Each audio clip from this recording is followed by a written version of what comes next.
So అప్పుడు మనం ఏం చేస్తామంటే గతంలో ఎన్ని యాక్సిడెంట్ ఎక్కడెక్కడ అయినాయి. సో ఒకటి హాట్ స్పాట్ కాన్సెప్ట్ ఉంటుంది. దీంట్లో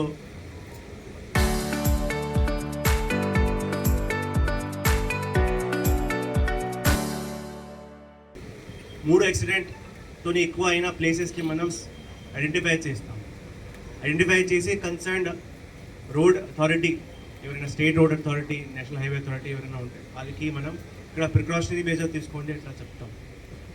సో ఆ స్టడీ ప్రకారం అక్కడ రేడియమ్స్, డబుల్ స్ట్రీమ్స్, సైన్ బోర్డ్ ఇట్లా పెట్టడం జరగదు.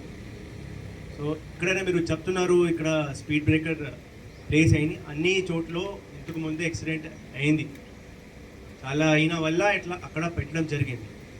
మనం అందరితో ఒకటే విన్నప్తి, మీరు ఒక లేన్లోనే వెళ్ళాలి. ఇప్పుడు ఈ మెయిన్లీ మీకు ఇక్కడ కనపడుతుంది అంటే ఈ టౌన్ ఏరియాలో ఎక్కువ కనపడుతుంది, అవునా కదా?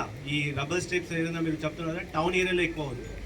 టౌన్ ఏరియాలో ఎక్కువ మంది వస్తారు, ఎక్కువ రోడ్స్ జంక్షన్స్ ఉన్నాయి, పెడిషన్ కూడా నడుస్తూ ఉంటారు. అక్కడ వేగంగా నడిస్తే ఏదైనా యాక్సిడెంట్ అయింది. ఆ వేగం తగ్గడానికి అది మనం రబ్బర్ స్ట్రిప్ అక్కడ పెట్టడానికి మనం చెప్పినాం నేషనల్ హైవే అథారిటీకి అండ్ స్టేట్ హైవే అథారిటీకి.